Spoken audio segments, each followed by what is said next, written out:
The Treasure of Alpheus Winterborn by John Bellairs, Chapter 14. Anthony's heart sank. He looked around the dark, gloomy chamber, and he wanted to scream.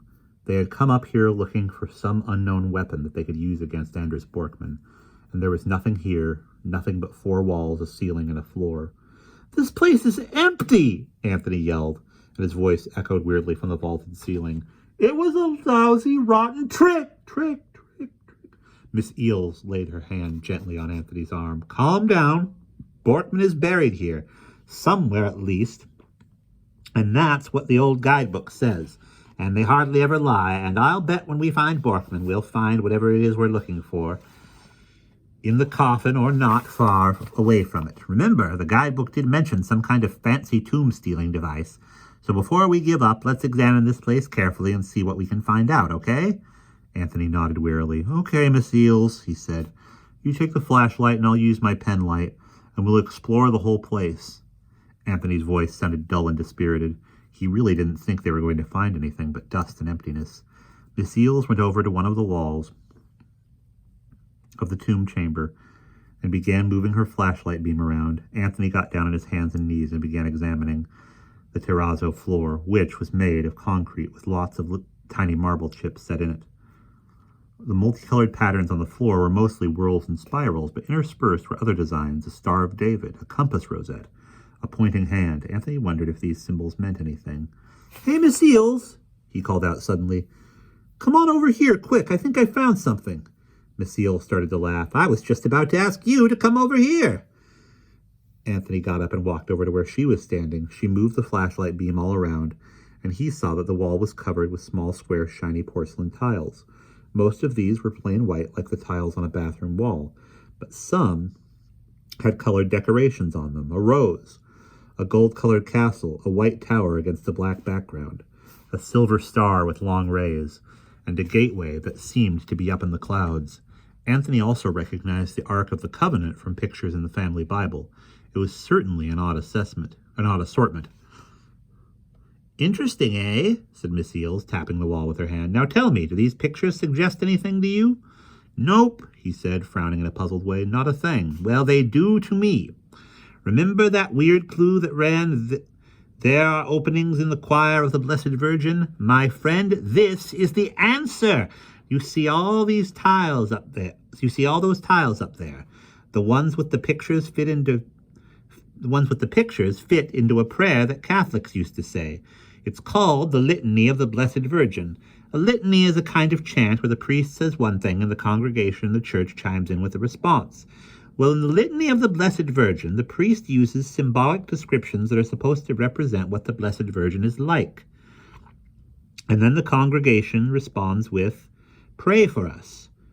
Mystical Rose, pray for us. Tower of Ivory, pray for us,' and so on. Do you see?" Anthony nodded. "Yeah, I guess so, but where does that get us?" Miss Eels smiled and shrugged. "It gets us absolutely nowhere, or it may get us into the real tomb of J.K. Borkman. But before I go on, may I ask what you have found?" Anthony pointed back toward the floor behind them. I found a crack in the floor. I mean, it's just a little thin line, but if you follow it all the way around, it's a rectangle, like a door." "Aha!" said Miss Eels triumphantly. "Here, hand me that tool bag. We are going to experiment." Anthony was still completely bewildered, but he picked up the tool bag and handed it to her. She stuck her hand in and, after fumbling a bit, pulled out a screwdriver. Anthony pointed the flashlight at the tile with the rose on it, and Miss Eels began to pry at the edges of the tile. Almost immediately it started to move, and suddenly it flipped out. Not all the way out, because a long, curved piece of steel was bolted to the back of it. Soon a sound like rolling marbles echoed from under the floor. Miss Eels grinned delightedly and rubbed her hands together. "Just as I thought," she chortled. "There's some kind of elaborate pinball-type combination lock under this floor, and I have a feeling that if we pull these squares in the wrong order, we'll screw the entire works up and never get the door open. Now what comes after Mystical Rose in the..." Miss Eels' speech was interrupted by a loud metallic boom. Instantly, she and Anthony whirled around and looked toward the entrance of the tomb. The two bronze doors had been hurled inward by a mighty gust of wind, and they had slammed against the walls. Frightened, Anthony and Miss Eels rushed to the doorway and looked out. Several bolts of lightning crackled through the clouds above, and for a moment they could see a black silhouette of distant buildings lit by a sudden bluish light. Lightning crashed into a tree nearby, and it burst into fire. A sulphurous, scorched smell filled the air, and, as Miss Eels and Anthony watched in horror, a blue ball of flame shot down out of the clouds, hitting the stone cornice over their heads and exploding into a million fiery points. They leaped back, and each grabbed a bronze door, shoving them together until they clanged shut. Miss Eels gasped as she stumbled away from the door. She shone the flashlight at Anthony. He was pale and sweating, and his eyes were as big as saucers. "What?" was all Anthony could say. He was half out of his mind with fear. "It's the final storm," said Miss Eels grimly, "but we can still stop him.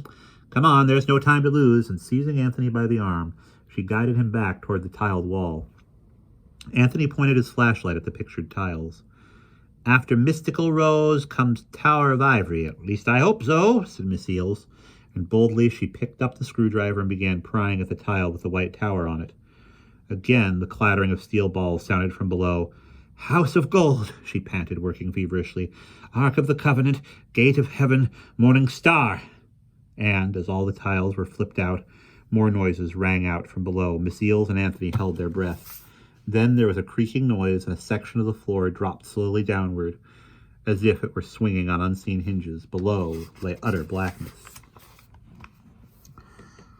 "Well, what are you waiting for?" asked Miss Eels in a pretend brave voice. "Let's see what the prize in the Cracker Jack box is." They walked forward to the edge of the gaping hole. The flashlight beam swept down and showed a black wooden coffin that stood on 2 sawhorses. 6 tall candlesticks stood guard, 3 on either side. Candles had once burned in their sockets, but now there were only messes of drippy brown wax. Miss Eels made the sign of the cross and muttered a prayer, but Anthony just stood and gaped, awestruck. A howling gust of wind hit the bronze doors and rattled them. With a trembling hand, Miss Eels grabbed Anthony's arm. "Come on," she croaked hoarsely. "We may not have a lot of time. If I'm right, the object of our search is inside the coffin with our dear departed friend. I know it's disgusting and scary, but we have to go down." Anthony stared at the rough wooden ladder that led down to the tomb chamber. Picking up the tool bag, he pitched it into the room below, and while Miss Eels held the flashlight for him as he started down, then Miss Eels flipped the flashlight on him and held it as she climbed. Flipped the flashlight to him and he held it as she climbed. In utter silence, they approached the coffin. A dusty brass plate with Borkman's name and dates and the dates of his birth and death shone dully on its lid. They began to fumble at the edges of the lid, which projected out over the sides of the coffin like the lid on a grand piano. To Anthony's great surprise, it was not nailed shut. Still, as he seized the polished wooden slab with trembling fingers, he was afraid to lift it. Miss Eels was beside him, her voice quiet and reassuring. "I know we're both scared," she said, "but we can't come this far and then choke up. I'll count to 3, and then we'll heave, okay?" Anthony nodded stiffly. The lid rose with a loud, grating brrrr, and Anthony involuntarily took a step backwards. Unflinchingly, Miss Eels pulled the flashlight from the pocket of her parka and pointed the beam in. There was J.K. Borkman, what was left of him, a skeleton in a rotting Sunday suit. Over the empty eye holes perched rimless spectacles, and a knot of gray hair still clung to the dusty skull. His bony hands were folded over his chest, and the withered remains of a carnation were still scattered over one of the suit's sateen lapels. Anthony eyed the skeleton warily. He half expected it to come to life and leap at him, but it merely lay there, staring upward in grim repose. Suddenly Anthony noticed something attached to Borkman's waistcoat. Strung between the slit-like pockets of the garment was a tarnished gold chain and a large old-fashioned watch dangling from the end. But it was the crystal of the watch that fascinated Anthony. It had a crack in it that ran from the center of the dial up through the part of the glass that covered the number 12. They had found the crack of noon. "Miss Eels, look!" Anthony yelled, frantically stabbing his finger at the watch with the cracked crystal. "It's the crack of noon! It has to be!" Miss Eels rushed forward. She handed the flashlight to Anthony, gripped the edge of the coffin, and peered in. "You're right. There's no doubt about it, Anthony. You're a genius." Miss Eels reached out and picked up the watch. She held it gingerly and turned it around. Anthony was fascinated by the macabre scene, and he began to notice small details of the corpse that lay before him. The embroidered roses on the rotting, faded vest, the gilded elk's tooth that hung from one end of the watch chain, the bone that was missing from the ring finger of Borkman's left hand. That's weird, thought Anthony. I wonder what happened to it. He had an overpowering desire to reach out and rub his fingertips over the bony hand. He had never been near a real human skeleton before, and he wondered what the bones would feel like. Anthony's thoughts were interrupted by Miss Eels's voice. "Anthony," she said, "I want you to take the flashlight and go back to the tool bag. Inside it you'll find my purse, and somewhere there ought to be a nail file. Let's see if we can get the crystal off the top of this watch, and hurry, please." Without a word, Anthony turned and started walking back into the darkness. He found the slouching leather satchel, and, plunging his hand inside, he came up with Miss Eels's battered leather purse. In the midst of loose change, coils of picture wire, plastic number puzzles, and inhalers, he dug out the nail file. Then he turned around and hurried back to her. "Hold the light steady," she said when Anthony had handed her the file. He did as he was told. The crystal was embedded in a gold rim that was fitted to the watch case. A hairline crack showed where the two parts were joined. Holding the watch tightly in her left hand, she poked at the crack with the point of the file. "The clue says Pam under the crack of noon," muttered Miss Eels as she struggled with the file. "I haven't the slightest idea what Pam is, but it ought to be under here." Anthony said nothing. He was becoming more and more jittery as the noises from outside, the muffled rumblings and the roar of the wind grew louder. Meanwhile, while Miss Eels was getting nowhere in her attempt to pry the watch open, again and again she stabbed at the crack and tried to force the point from under it. But it couldn't be done. Anthony could feel blind panic rising inside him, but in spite of his fear, he was seized again by the strange urge to reach out and put his hand on Borkman's finger bones. He wanted to touch the place where the missing finger bone fitted to the rest of the hand. While he still held the flashlight steady in his left hand, his right hand began to creep out toward the skeleton fingers. Suddenly, Miss Eels made a discovery. Dropping the file, she twisted the gold rim with her fingers. The rim began to move. "It unscrews!" Miss Eels exclaimed. "What a nitwit I was!" With a few quick twists of the wrist, Miss Eels had removed the crystal. Using the nail file, she began to pry the enameled face loose.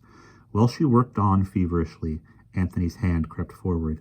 After a few good twists, Miss Eels worked the watch's face free. She wrenched off the hands, ripped off the face, and peered underneath. Inside the body of the watch, instead of wheels and springs, she found a crumpled playing card, the jack of clubs. "Anthony, look at this!" Miss Eels cried. But the point of Anthony's creeping hand had reached the finger with the missing joint, and when the finger touched the place where Borkman's lost finger bone had been, everything changed. The stone building rocked as if it had been hit by the force of a powerful explosion. Anthony found that he was paralyzed, frozen in place, with his hand touching the skeleton fingers. Miss Eels couldn't move either, but stood stiffly with the watch case in her hand. Her head was turned slightly, and she was staring at the figure that had suddenly appeared at the head of the coffin.